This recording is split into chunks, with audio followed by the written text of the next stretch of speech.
Hi, dear friends. Just praying for you and hope you're doing good today. I want to talk just briefly about the passage that Christ mentioned in Matthew 5 and Matthew 10 when he was talking about God's care for the birds of the air and for sparrows. He mentioned that they don't struggle, they don't sow or reap or store in barns, but God provides for them.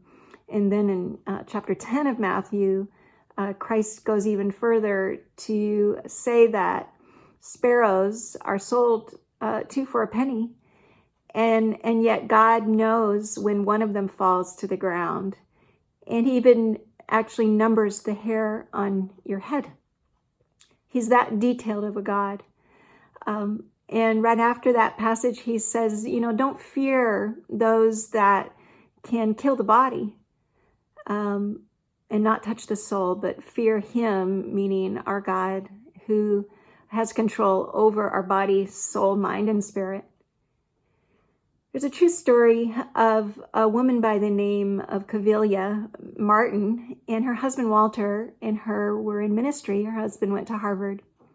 She and her husband actually in the early 1900s went to Elmira, New York to visit some friends. Their names were Mr. and Mrs. Doolittle.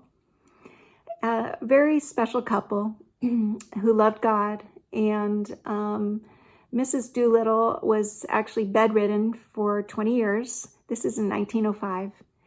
And her husband was also an invalid and actually existed in a wheelchair, and he would take himself to business every day in his wheelchair, leave home and come back. And the Martins went to go visit the Doolittles, and in their journal, they actually wrote this story, which I feel is very significant.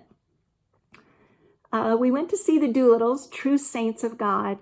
Mrs. Doolittle had been bedridden for 20 years, and her husband had an incurable disease that made him crippled, and he would propel himself to and from his business in a wheelchair.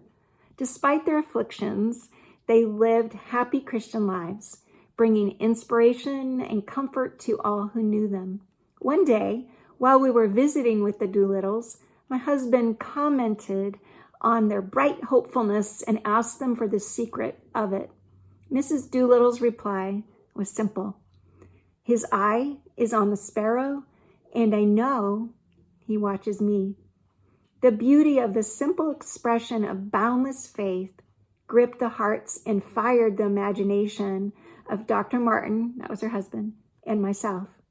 The hymn, His Eye is on the Sparrow, was the outcome of that experience.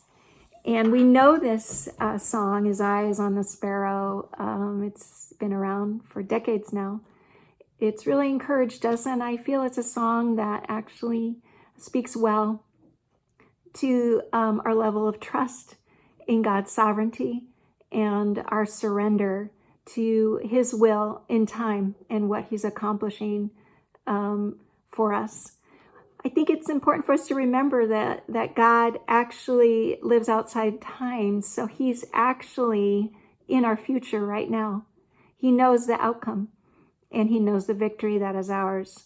In the midst of what we're going through right now, we can rest assured that he's got it under control. And if he knows how many hairs are on your head, and he knows when a little sparrow falls to the ground, he knows what you're going through right now, and he cares about you. And he's going to watch over you in the midst of whatever you're feeling right now.